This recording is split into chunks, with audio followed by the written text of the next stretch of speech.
So as a parent, I had to understand. I'm a classroom teacher, so I have some of the insight, but some of the teachers don't understand, some of the parents don't understand what you're doing at home, how it translates to school. Sometimes it translates in a really strange way to school.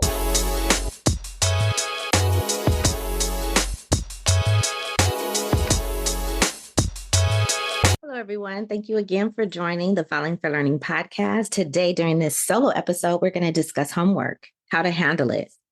So, over the years, homework has really changed. It used to be a big deal to make sure that students have homework and they're doing homework, and it could uh, count for as much as 50% of a student's grade. But definitely in my school system, that has changed where homework can only could be counted to be 10% of the grade.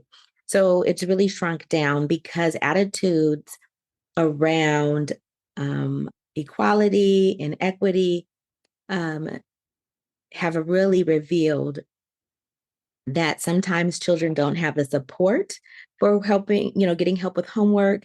Their parents may not have the same educational level as other parents.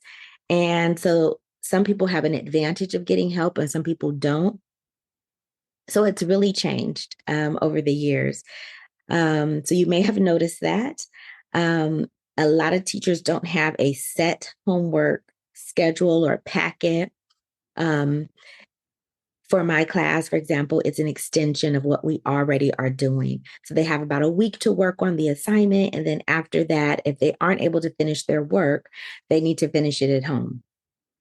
And that's how the homework comes into play. So it's not something different, a separate set of problems or assignments or writing tasks than what was given and worked on in class with the teacher. So again, that is part of equitable grading and instruction, that students have all the support they need in class to do an assignment rather than a totally new and different assignment that they need to kind of figure out on their own. So how does this affect parents? So there's a couple of things that we need to think of as parents to keep our kids on track for learning and to stay on track for success. If your child is finishing those assignments in class and does not have those extra tasks to do, it may be very important for you to consider what kind of at-home learning activities you might include for your child. They may need to be doing work that requires them to look at and work on specific skill sets that they are weak in. So if you have began working with your child at home and looking at what type of work that they're able to do, the quality and level of work that they're able to do, you may need to work on specific activities. And what does that mean, or what does that look like? So you may not have time to create custom tasks and assignments for your child. So you can hook on to something like Khan Academy. There's the ABC series of products, ABC Teach, I think it's called. They have, for middle, elementary school, they have different products tailored to those different grade levels. And the list goes on. They are free. Of course, there are paid versions of a lot of these products, but you don't necessarily have to spend any money. So again, as parents, we are the first teachers and we're the continuous teachers of our children. So think about what you can do to support their learning at home. And it could be very much hands-on activities, measuring and counting and doing different things that are applied to cooking or cleaning or creating mixtures for the garden or for cleaning your home. You kind of have to think about what relates to your family and adapt it to that. In addition, I want us to think about where the children are doing work at home. So there may be some work that they're doing home. Where are they going to do it? You should have a designated place that they are doing their homework, and make sure this designated place for homework can be accessed through um, making sure it's clean, making sure it's a place where there's not a lot of disturbances. For example, you may have it at a kitchen table. Some of us have different environments. So we may have their children may have their own room where they could close the door, where they can have a specific desk. But that's not how I grew up. And that's not how it is for me even now. So you have to think about cleaning off an area for them, making sure, and I say cleaning it off because usually there's like a kitchen table or something like that, right? If it's a kitchen table, there's also a dining room table. Often there's like sticky stuff on it, oils and stuff like that. Definitely happens in my household where there's oils and butter or whatever that's on the table. And if I just try to do my work on that table, then my stuff has, butter and oil. And I definitely have had homework come in like that. And of course, I accept the homework, not an issue. But as students are growing and learning like how to conduct themselves on a more professional level, because that's what our training is for our academics, right? Then you want to make sure they understand. I got to clean this off. I got to wipe it off. I got to make sure my information, my work that I have does not have sticky stuff all over it or grease spots, right? So help them to take pride in what their work looks like, as far as food on it or even just the neatness of their work. So helping them with that aspect is really important. Also, think about when they're going to do their homework, right? We talk about if we plan to fail, if we fail to plan, we plan to fail. So give them a specific time that they're doing homework. And again, that could be modified day by day about when they're going to do their homework. And again, if they don't have paper work to do or a file that they need to electronically access, make sure that you still give them some time to study. You give them some time to work on skills that need to be developed because you are attuned to what they need and you're helping them to set goals to catapult their learning, right? To make sure that their learning is moving in a positive direction.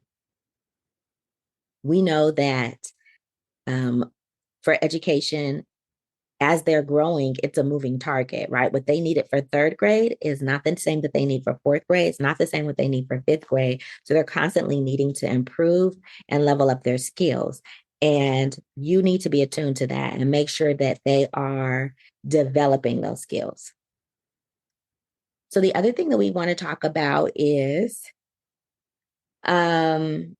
really thinking about the environment as they're working. Do we need to set quiet hours for our kids so that people aren't watching television during that time? Do we need to set time where the kids are able to do their work while they are um so do their work while people are, watching a game or people are partying or dancing or whatever it is. If that's the case, you may want to plan for them to be in another location for them to do their homework and to support them, or tell people to be quiet until 6 o'clock or whatever, so that the work can be done in an environment that works for them. Now, again, I'm always going to tell you, adapt it for your child. Some children work really well in very quiet atmospheres. Some of them need like some low, steady music going on. They may need breaks every 15 minutes. What does it mean for your child to support their learning activities, their learning styles, and their attention levels? It's important that you are paying attention to that. And you might set something and then it adjusts over the years because they're learning, they're growing, and they're changing. And so they may need something different that they needed in third grade than what they need in fifth grade. So check in with them, see what they need, and be attuned to what they need and help them to recognize and learn what they need and what's best for them. So really what we also need to talk about is a system for when that homework is completed. Um, there should be a system for how to get the homework started. And this is what I mean. Um, I even have had middle school kids who don't turn in their work, but they did the work. And how does this happen? There are, and this is going to sound really strange for some of you that aren't in this situation, but some of you who are in this situation know exactly what I'm talking about. Some of us are very organized parents and very like attention oriented, like detail oriented. And what happens is we may not even have the patience for our kids to get their stuff out of their backpack, for them to pack their stuff in their backpack, for them to do different things. And we do it for them. We take their work out of their backpack. We set it on the table. We'll wipe the table off for them. We'll make sure everything is neat and ready to go. They have a pencil, they have a paper, everything's ready for them, which is wonderful ish. Here's the issue: those same children, and it's every child is different, but I have personally had children who do not take things out of their backpack, who do not get them ready because they're so used to someone doing it for them. And honestly, they don't ask, they never ask their parents to do that, but that is what they're used to. And that is what, it doesn't happen unless it's done for them. So as a parent, I had to understand. I'm a classroom teacher, so I have some of the insight, but some of the teachers don't understand, some of the parents don't understand what you're doing at home, how it translates to school. Sometimes it translates in a really strange way to school. As a teacher, I don't even think about taking kids, like a middle school teacher, high school, I don't think about taking kids' stuff out of their backpack. Now, there are some, yeah, which is another topic, like backpack searches and stuff like that. But I don't do that. Someone else does that. If they do it, I don't do it. I'm not involved in that. So I don't know what's in the kid's backpack. I don't look in their backpack. I don't have anything to do with their backpack. So it's important for you to know that your child has to take responsibility for those things at home in order for them to feel comfortable enough to do it at school. If they're not doing it at home, oftentimes it doesn't happen in school. And it just sounds so strange, I know, to some of you, but it's just true. They don't take their stuff out of their backpack. They don't organize their backpack. They'll stuff things in their backpack. When they get home, they know that mom will organize the backpack. So that takes me to another, situation that we'll talk about later. But again, getting a system for when they complete their work. So helping them to understand, like, where are you going to put your homework? It's done. Are you putting in a binder? Are you pressing submit electronically because you're turning it in online? Are you putting into a notebook? Where do you put the work? Where can you find it? When do you have to turn it in? What's the system for turning it in? Because I'm telling you, there's a good portion of kids that getting the homework from point A to where they finish it to point B, where it's in the teacher's hands for them to grade it and give them credit for, doesn't happen. And another really important thing for the systems are, do they have a name on their work? Do they have a first and last name? A lot of people are like, well, my name is Taisha. I don't need to put a last name. Put your first and last name in the work. It's a good habit. I have had a couple of kids over the years, like my first year teaching, I had a young man. He did not know how to spell his first name or his last name. Interesting, because he didn't go by his first name. He used a nickname, and it was a shortened version of his name, but he did not know how to spell his first name or his last name. So I really make it a point to have all my kids write their first name and last name, because that student was in fourth grade. So that's a habit that continues. Some teachers don't think that's important, and they let them just put the shortened version of their name.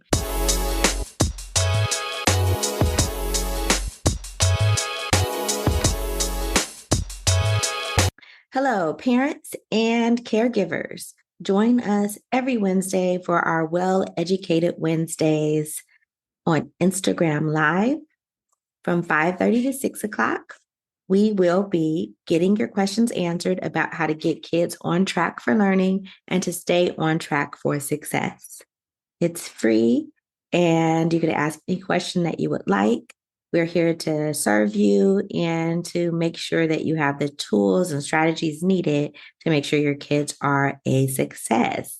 and you can make sure that next generation is on a path to greatness.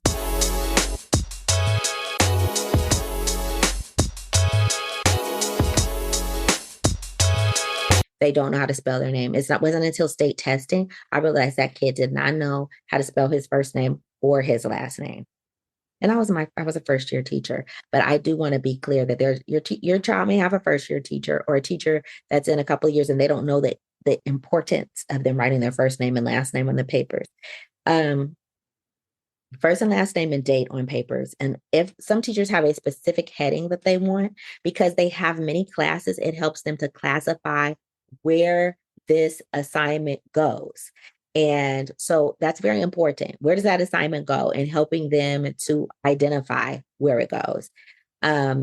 So it just helps the teacher stay organized and making sure your child's work doesn't get mixed up with someone else's and they get full credit for the work they turn in. So even though I'm saying first and last name, I just do want to point out there's many students that don't put their name on their paper. So there's no name on the paper. So I may have hundreds of papers, sometimes thousands. Back in the day, I have a lot more like electronic work. So it's not the same piles of paper that it would have been in the past. But they don't get credit. So I've had students who this teacher keeps losing my work, right? They blame it on the teacher. They just keep losing my work. She's so disorganized, blah, blah, blah. And I would keep the no names. And then they would go through the no names and they'd be like, oh, this is my work. This is my work. This is my work. But they really have developed this thing in their mind. Oh, this teacher's disorganized. They keep losing my work. She keeps losing. And it's like, you did not put your name on your paper several times. But a lot of people don't think internally, like, let me do something different. They just blame it on someone else. So, and even a couple of years later, there was a student who was really saying, that teacher loses my work. She's organized. She lost my work. And we had already established that student did not put their name on their paper, but if they're out there telling that story, it is what it is. It's crazy. Anyway, so these are things that you need to be aware of for them. Did they put their name on their paper? Again, don't write their name on their paper. I see parents do that all the time too with younger kids. Have them put their own first and last name on the paper. Ask them if the teacher has a specific heading that they would like on the paper, name, date, period, whatever it is, to help them organize and keep things organized. Because even if they, again, if they're the only person named, they still might lose, like drop papers or anything like that. They don't know which class it goes to, and it gets really confusing. So keep track of that. The other thing that we need to know is organization, right? So I got my name on the paper. I'm going to do my work. I'm going to put it away so I could turn it to the teacher. And again, this also happens where kids will be flipping through their notebook, flipping through their binder, can't find their work. Why? Because a lot of times, again, those organized parents have organized their child's backpack. And here's the problem with that. Kids and adults, or just different individuals, think differently about how to organize things. We don't have the same idea about what should be organized and what should not be organized, okay? So sometimes you think, I'm going to put all of my things in one backpack, and the other people, not one backpack, but one binder. And some other people think, oh, I'm going to put it into different folders. And then other people think, I'm going to have one big folder with all my stuff in it, or a big binder with all the divisions in it. And so it's really important that you understand that different people have different ideas about how things should be organized, and they should be really focused on keeping the work organized according to what works for that child. Because again, they're at home doing their work, turning the work in. And if it's organized by you, it's according to your thinking and you know exactly where it is, but it's not according to the other person and what they're thinking. So that's really important that we focus in on what works for the child. How do they think organizationally, and honor that, because they're the ones who need to get things out of it, put things into it, and you could help them maintain it by doing a check-in with their work. So that takes me to the next thing, checking in. and I said this and I've addressed it before, but let's say we have a kid who said, oh, my homework is done. I don't have anything to do. And maybe you don't feel like they need any extra work or whatever. That's up to you. Obviously, as a parent, whatever I talk about, you got to adapt it to your child and see if it makes any sense for them. You're not off the hook. You need to say, log into the computer. Let me see that document that you turned in.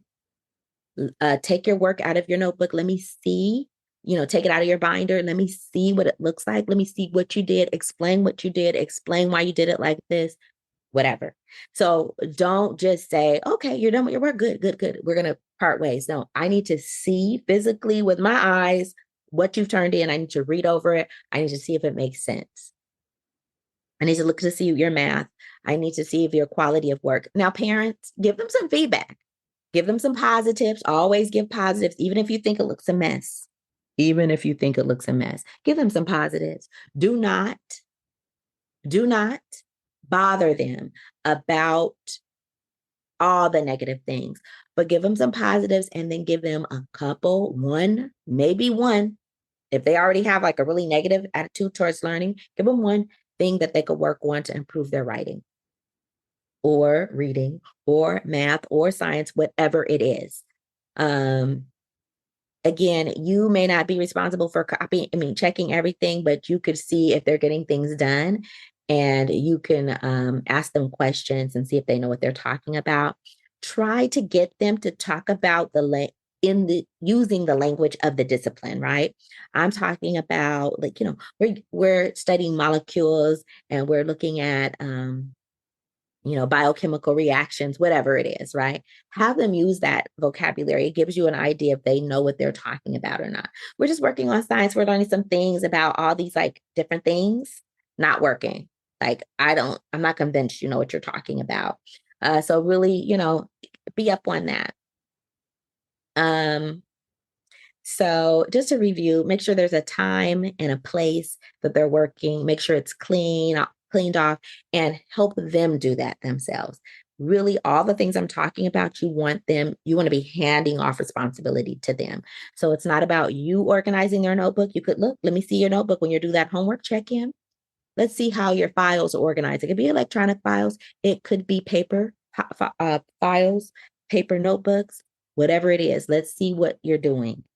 Okay, let's make sure we get our papers together. And again, you could supervise them, do as little touching as possible of the work. I know it sounds crazy, but your job is to work yourself out of a job. So they're independently doing these things, okay? And that they're able to function without you, okay? All right, parents, you got this. You got brilliant children. Remind them that they're brilliant and give them a couple things they could work on. Maybe one if they already have a real negative thing, and just keep building them up. Remember, keep your finger on the pulse of what's going on with your child's learning. Let them know that you care. Let them know that it's important. It will be important to them. Again, thank you for joining us.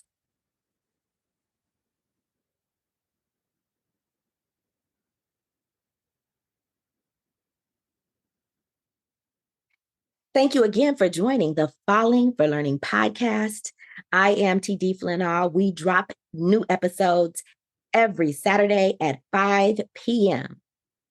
Join us on YouTube at youtube.com/@fall4learning. youtube.com/fall4learning.